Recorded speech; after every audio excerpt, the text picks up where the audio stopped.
I've got a lovely Burr Island gin and tonic. So I also put really annoying ice cubes in the Yeah, gin and tonic, sorry. which our editor, apologies, Yeah, is sorry. going to Sorry, complain Scott. about. Sorry, Scott. I'll maybe try not to drink it on the way through. I'll have a big slurp now, and then not have any till the end when we do a little cheers. There you go. That's my promise. Sorry, Scott. Sorry. Welcome to How to Take the Lead, the podcast where we challenge the myths and stereotypes of what it means to be a leader today and help you to succeed in post without compromise. I'm Lee Griffith. And I'm Carrie-Anne Wade, and together we will be your guides, questioning everything we've ever learnt about leadership, sharing our experiences along the way, and inspiring you to make a real impact in your role. Visit howtotakethelead.com for show notes, past episodes, and to join our community. Enjoy this episode. Welcome, listeners, to what is... Oh, I loved the jazz hands there. For those who are not watching on YouTube, Lee was doing some very fabulous jazz hands to go with a very fabulous outfit, I have to say. Well, so can we just have a moment for said outfit? Because this, you might recognise, was the dress that I paid a bloody fortune for Carrie-Anne's wedding and haven't had a chance to wear since. I do recognise, and it looks gorgeous, and it's bringing back all the memories. I thought we got shortlisted for an award recently. Just drop that in there, and and I thought, perfect. I'll get another wear. My pound per wear ratio can be reduced by wearing it to this award thing. And then that was too trendy, and I couldn't wear this. It was too. Just very glamorous. It's just been, it's yeah, chic and glam. Well, because welcome to what is the last episode of this series. So we've gone celebratory, end of series kind of wrap party mode, haven't we? Let's get dressed up. Let's have a little drinky poo. We haven't done that in a long while on a How to Take the Lead episode. So I'm quite glad that we've brought the celebratory drinks back. And mentioning my wedding, another little plug for my wedding, which was the last series of Take the Lead. We were talking about having the wedding, I think, or just having had the wedding. And this one, it was last year. How has that happened? Getting ready for the old first wedding anniversary soon. I've got a lovely Burr Island gin and tonic. So I also put really annoying ice cubes in the gin and tonic, sorry. Which our editor, apologies, is going to sorry, complain Scott. about. Sorry, Scott. I'll maybe try not to drink it on the way through. I'll have a big slurp now, and then not have any till the end when we do a little cheers. There you go. That's my promise. Sorry, Scott. Sorry. So our last episode of this series of How to Take the Lead, all the Burr Island vibes going on with the dress and the gin, which I'm loving. And we did not coordinate. No, we didn't. So that's just a weird little thing that's happened, a bit spooky. We're slowly evolving into one another. Yeah, we did promise at something we attended recently that we do stuff separately as well. We don't always come as a pair, but you know. With the modern day Chaz and Dave, Chuckle Brothers, you name your duo of choice. Whatever duo of choice you'd like. Maybe share that on socials, get in touch, tell us which famous duo you'd most liken us to. I'm always going for Ant and Dec, but that's only for the photo shoot moments. So if you know, you know. If you've been on the Insta, you'll know that. But anyhow, we digress. So we've got that happy end of series vibe going on here. And before I get into the main topic of conversation, obviously just reminding people that we are on all of the podcast platforms. So whichever is your favourite, you can listen to us there. You can subscribe, so we drop straight into your inbox when new episodes land. We are also on YouTube if you'd like to watch us along the way rather than just listen. And we are on Substack. So there will be an article with every episode, as well as some in-between musings, which will give you more exclusive content, thoughts, all of that kind of jazz over on Substack. And on the socials, do let us know which duo we most remind you of. It's going to be the Chuckle Brothers, isn't it? Over on our Instagram, you can catch up with us there, leave a comment, DM. So I think that's everything I need to share by way of starting. Have I forgotten anything, Lee? No, all is good. Fabulous. I just feel you're very regal sat there. I feel like, I don't know, I feel like Yeah, I'm loving it. I'm loving this vibe. It's like a new kind of Well, Carrie Ann, do you know dynasty kind of vibe going on. Rather than get out of my pub. Get out my pub. Oh, sorry. Oh, it's like end of term vibes here. Yeah. So we will get on with this last conversation of the series, and it's I don't want to say a weird one because that's not really selling it to listeners. But Thanks. Well done. What we were planning to talk about is so we're all about the learning, we're all about the improving, but what we wanted to talk about was what you might need to unlearn in order to be a better leader. So that is the topic of conversation for this final episode. And I think it's potentially quite easy to get a bit set in our ways as a leader. We talk a lot about pushing outside of our comfort zone, but most of us know where we feel like we operate possibly at our best, but definitely at our most comfortable. And as listeners will know, we are all about challenging that status quo. And we think it's really important to consider what things we might need to unlearn in order to better ourselves in that leadership space. So that's what we're going to talk about this episode. And Lee, I'm going to throw it over to you. You're like sort of pen at the ready, poised to give us some good content here. What exactly let's we not overpromise and underdeliver? No, come on, we're going for it. We're going for it.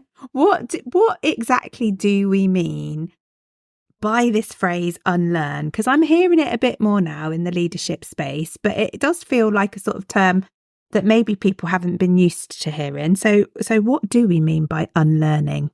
Do you know, just as an aside, you're right, I've heard this term a lot and I've been reflecting on it a lot, but I used it for the first time probably about 9 to 10 months ago, and I hadn't really heard of it. Well, I hadn't heard of it before because I did think I invented that word. So straight from the horse's mouth then, this is going to be a good response to the question. Because I was doing some like reflection coaching practice, and I was like, do you know, it feels like I've almost got to unlearn what it is that I was taught. And I genuinely thought that this was a brand new word that I had created, and I was, going back to the thought leader discussion. So you were like well ahead of the time. And then it's like literally everywhere. And now I don't know how I feel. So I was loving the word. Now I'm feeling like, oh, is it just one of those corporate BS buzz? Yeah, is it a buzzword? And I don't like it. And I'm feeling really torn because like there's a pride that I invented. I was about to say, is this level of feeling torn because you're a bit disappointed that you didn't invent it? So obviously thinking about the bias that you might have in that. But for the sake of this episode, we've gone with unlearn. So what do we mean by the term unlearn? And when you first introduced that to the leadership world, Lee, what did you mean specifically by unlearning? Well, I think for me, it's always been about giving myself permission to let go of old thinking or actions in order to make space for new stuff, and kind of referencing the point you said at the beginning about we're all about the learning and taking on new things. Our brains, our emotions, everything. We're like a computer hard drive. We get full up. We got to let some stuff go to let the new things come in. Otherwise, we've either got to overwrite or delete, or something's got to happen in order for us to develop, I think. Are you sure you didn't? Are you sure you didn't invent this? Because I really loved that. I was like, yes, Lee, I'm loving this whole analogy. Absolutely. For me, it was about that evolution. So, it might be about your mindset. It might be about changing behaviours. And it doesn't always mean stopping something, I don't think, although it absolutely might. But it is about that growth and that evolution towards a new, hopefully better way of being. And I was struggling a little bit with the notion of, you're letting go of old thinking, because I think when we say that, we often think, oh, it's out of date and outdated. And when we talk about leadership challenges and things we want to change, we talk about the old way of leading, and we do mean that in the kind of outdated modes. And I don't necessarily mean that when I say old here. because I don't really think that is the case. But I think it's about making sure we don't get stuck or we're being held back by things, because that's the way we've been taught we should do it. So there's a whole like neuroscience thing behind it, which is if you keep doing the same things all the time, you become resistant to change. And so working on undoing or unlearning helps you to create the little neural pathways that reset them.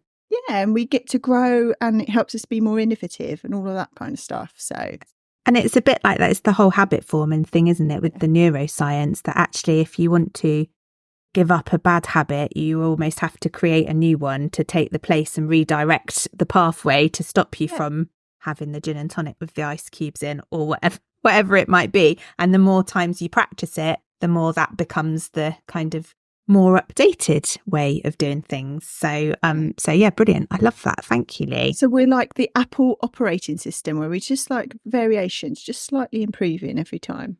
Yeah, I'm loving it. Before we get dumped by our husbands and replaced by a younger model, like when Apple bring out a new version. I don't know why I said that. Neither of us have had that happen. Can I just say not this time round? Yeah. I love it. See, it's only taken how many series for my total oversharer to come out. So moving us on before this turns into a therapy session rather than something more useful for our listeners, I thought it might be helpful, though this may well become therapy, to be honest. I thought it might be helpful perhaps to give some examples from our own experiences about things, and this is to make it tangible and something that people can feel and see as real. What things might we have had to unlearn in our careers? So I'm delving a bit here and digging, Lee, so feel free to share what you're most comfortable sharing. But have there been specific things that you can almost pinpoint going, yeah, I had to unlearn that in my leadership journey so far? And I'm sure there might be more to come in the future. But well, yes. I mean, yes. I think there's almost been like 3 stages, I'd say, to my unlearning in my life. So there's the kind of the corporate life where I had to unlearn all the things I'd learned about leadership, which is kind of what we try and do with this podcast in a way, which is stuff that was out of date, or attitudes and behaviors and stereotypes and all of that, which and I've talked about this before on the podcast, that I thought was how I had to behave. So, you get the wrong role models and all of that. So I had to do some unlearning and learn what type of leader I wanted to be. I think also just from a professional point of view, we know professions evolve and adapt. And back in the day when we were both starting out in our communications careers, everyone wanted a spin doctor and wanted someone that could manage the media. And now, so you've got to do unlearning to think and talk like that to satisfy certain audiences. So I've got that.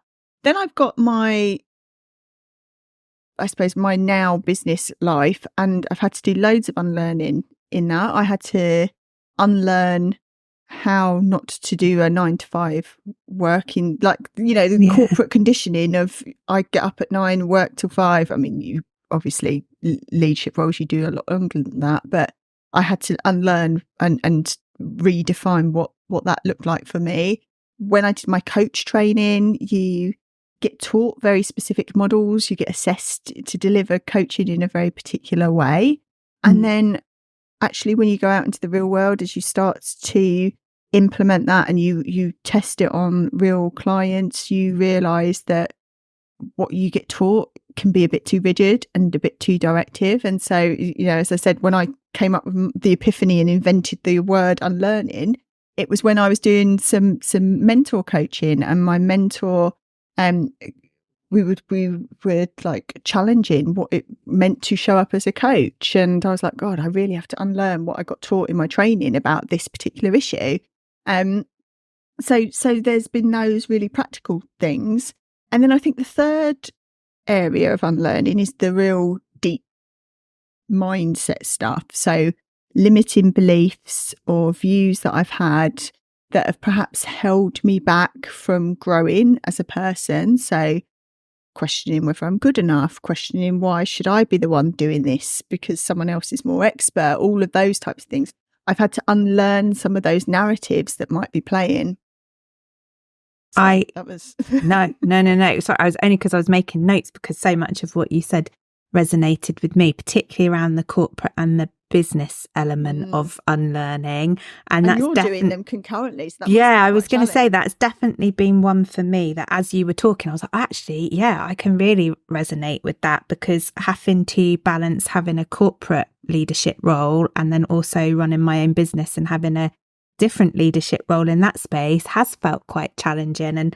And I guess also the sector that I work in for my day job, you know, is a bit about being apolitical and, you know, working in the public sector, which means I've had to sort of think very differently in that space around how I show up for my business and putting myself out there a bit more. And I've sort of had to unlearn some of what I've naturally maybe thought I better keep some of that opinion to myself because that's maybe not going to go down so well in the corporate space. So that definitely resonated with me, alongside what you said about kind of questioning yourself and your validity of being in that space. So sort of that, you know, why would anybody want to listen to what I've got to say kind of thing. There was definitely some unlearning there. And when I posed the question to myself and reflected on it, a really big part of it for me has been around my sort of people pleasing tendencies and actually having to unlearn my desires to want to keep everybody happy and be liked by everyone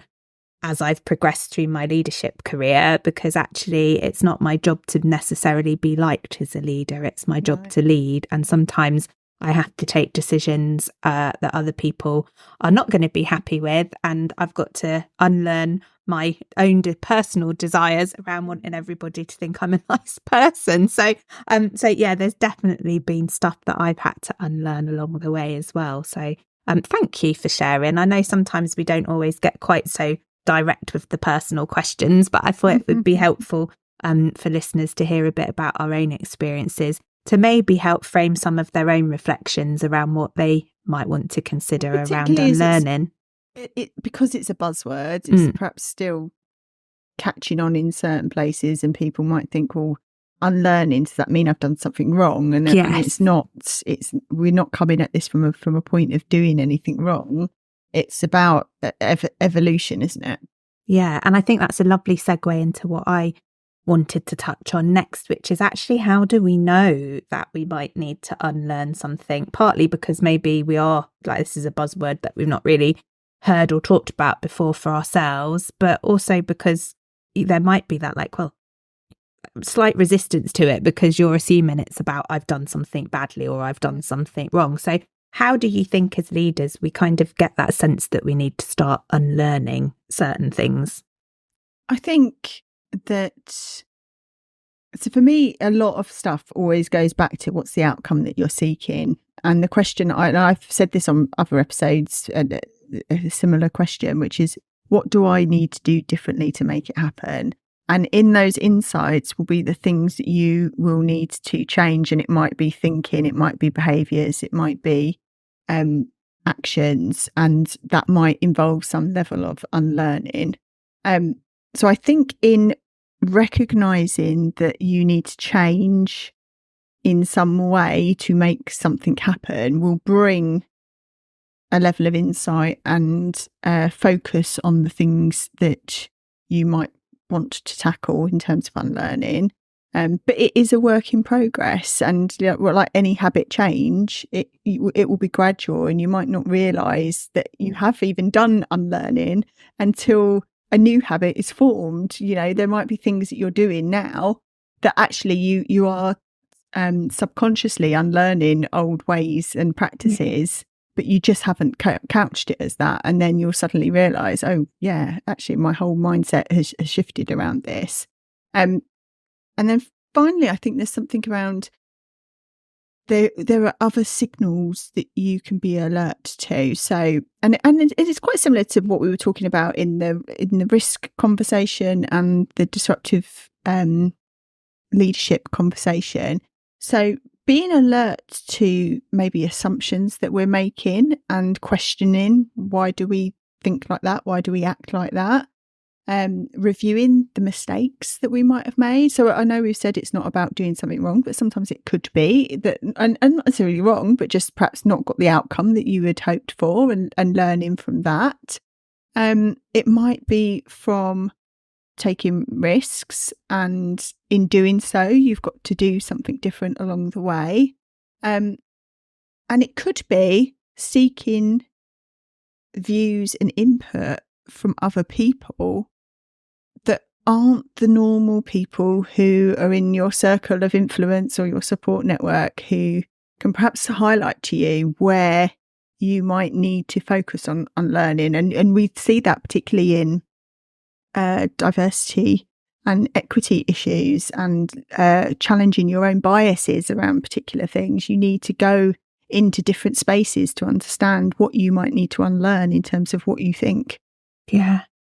Well, I couldn't have put it better myself, Lee, because the things that I'd had written down in my notes were around, no, that's good, were written down in my notes were around that insight, feedback, and fundamentally, are we achieving what we set out to achieve? So if you've set out with an intention to achieve something and you're not achieving it, there might be something different that you have to do. And some of that might be about unlearning a behaviour or a certain way of thinking in order to move you to that space to achieve it. So absolutely. And sometimes I think there's even a bit of your own gut feel and instinct in there that actually this way of operating as a leader for some reason just doesn't sit as comfortably with me now, and it's causing a level of discomfort, which means I might need to have a rethink about my approach in that space. And we've talked about this in previous episodes, but I've referenced it earlier in this episode, but I can really clearly see in my kind of past career that moment in time where what I thought was true in terms of the leader I was shown to be just stopped sitting right with me. And I had to take that moment to go, right, how am I going to show up authentically? What do I need to do differently? And how do I start to challenge my thinking, my reactions? How do I challenge reactions of other people as I go through that process? And all of that was an unlearning and unraveling. It's like, if you do knitting, you're frogging the jumper because it's never going to fit or whatever. Some knitting terminology that I've just learnt there, because I am not a knitter, but I'm like, wow, I maybe want to be frogging. Who knew that was a thing in knitting? So yeah, sorry. I've now got a vision of what frogging might actually be. Anyhow, it's not like the other word that animals do. It's nothing like that. Right, moving us swiftly on, we have got into, you can tell we're on end of term happy vibes here. We're like, woohoo, last episode, it's party time. I literally had 2 sips of a beer. Look what's happened. I said in one of the earlier episodes that lightweight. Before I've turned into a lightweight. Yeah, absolutely. You see, because of the sound effect of the ice cubes, I'm keeping it all under control because I've only had the one big slurp at the start. It's going to be my unraveling and downfall. It's going to be your frogging, yeah, your frogging episode. So we have focused a bit on the individual and quite personal sort of unlearning. And because this is the end of series episode, and we start the series most times with a kind of general few thoughts about the state of leadership today, I thought it might be an opportunity to bring it back to that wider kind of leadership piece by asking you, Lee, for your thoughts about what you might think leaders need to unlearn for 2024. And I know I'm potentially creating one of the biggest Lee soapbox moments ever, but I'm going to go there. Because we've got views and opinions and we're happy to share them. That's why we do the podcast. So in terms of that broader leadership unlearning for 2024, what are your thoughts, Lee? I really had to try and contain myself with what I could focus on. So I've got a few ideas. I'm going to try not to get on my soapbox, okay, because it's not going to serve my well-being greatly. Being boundaried and thinking about what you need as a leader in this too. So I'm loving that. Good role modelling. So I think for me, saying things to win popularity contests, and even that unlearning around I need to stay polite and I need to try and people please. I think we need leaders to be standing up and acting with integrity all the more now. So for me, I think that's a real thing around unlearning. What does it mean to be a popular leader? And does that mean I have to do things that don't align with values, etc., etc.? I think there's something for me about unlearning the concept of time.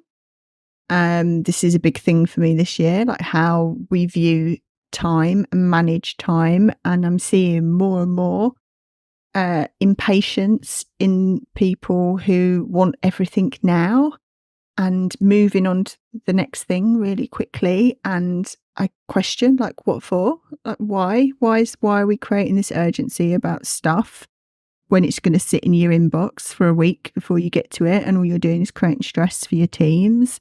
So I think we need to unlearn this concept of how we manage ourselves and our people, and it links with that self-leadership piece. I also think it links with unlearning what it means to be in control, and feeling comfortable with letting go of control and stepping into letting people be adults. Let's just stop treating people like we're the parent and they're the child, and as leaders we know best. We don't. Boy, we don't. And we can see that with some of the people that's rising to the top in organisations. They do not know best. I'm getting on my soapbox. Let's step back down. It's what the listeners come here for, Lee. Come on.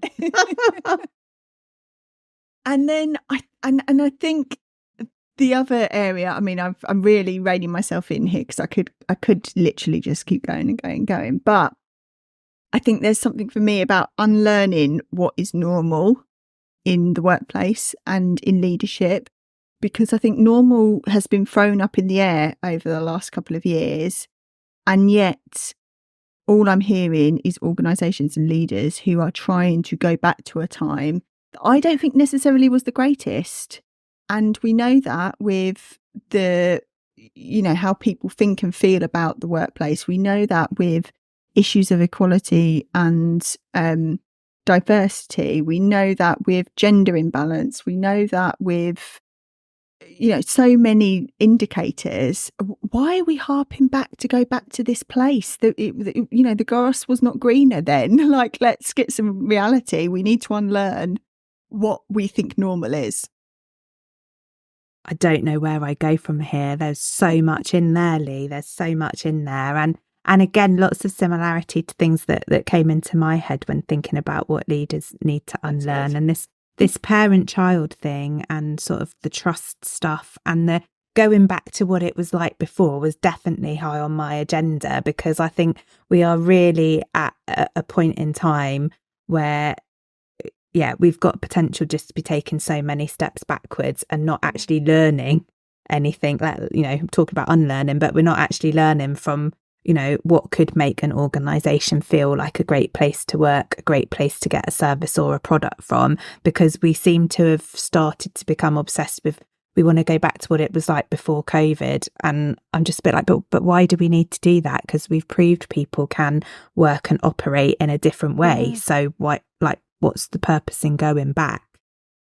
And I think some of the argument around that is about that balance between what employees need and want and what the organisation is here to deliver. So I think we need to unlearn that desire to want to parent and to tell and dictate, and actually learn how to have open and transparent conversations about how you can compromise and get the best possible outcomes for as many people as you can. It's definitely something for me there.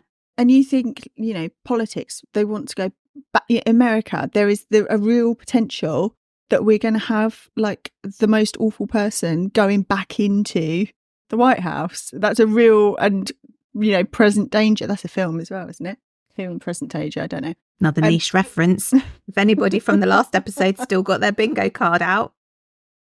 But that's like, come on, we Yeah, need the why? reality check. Just the other day, Yorkshire Cricket reinstated a chairman Well, who had to step down because they were racist. Like, come on, just because they can get some money. so this absolutely leads me on to something I think we need to Yeah. unlearn. Well, not we. I think we probably know this, Yeah. but that some leaders need to unlearn about what reputation management actually means. Because I still think, and it has come back up to the surface with all of the stuff around the post office situation and Fujitsu, that actually in this day and age, reputation does not mean make sure the brand of our organisation at any cost to anybody is protected, because actually what we've seen in those old school examples of what happened many years ago is the reputation of the brand has not been protected at all. And understanding what makes up your brand, which is the way you behave, what you role model, the standards that you set for people, that's actually your reputation, feels like something we really need to just take stock of and just check in with people to go, look, we don't want this old school like reputation management vibe as a leader. We want you to just basically be doing the right thing, and your good reputation will therefore follow. And on that point, I just would say there's something for me about, can we also, I don't even know if it's possible to unlearn this because I don't know how to say the sentence, but can we also unlearn this kind of I'm just going to bury my head in the sand and not deal with anything until actually it becomes too much of a prominent issue and I have to deal with it. So again, the post office one, maybe even cricket one would be good examples of that, as in like, this has been going on for 20 get away with it? Can we get away with it? We've got away with it for 20 years, but now there's been an ITV drama about it. We're going to take some action. Well, how many other things have been rumbling on for such a long time with total inaction? Is that what it's going to take? Like the media actually managing people to take leadership decisions because they put something into the spotlight is not the way I think people should be leading. And this links back to my first point around, popularity contests, and stop trying to do things that you think will win you a popularity contest.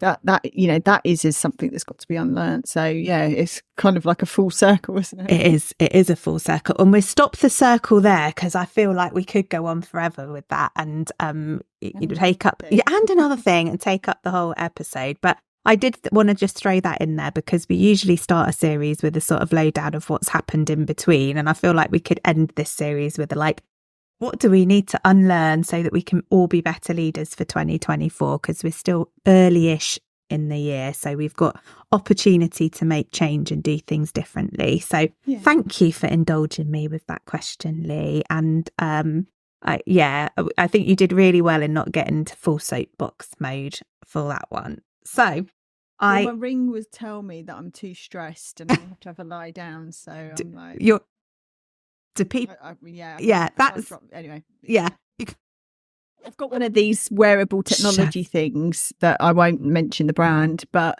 it will tell me if I'm my stress levels will arise in. And we need to keep them at a nice even level so that you can be the best leader you can be without having to manage the impacts of that stress, Lee. So thank you. And I hope I didn't get you too stressed. I hope your wearable's not about to implode.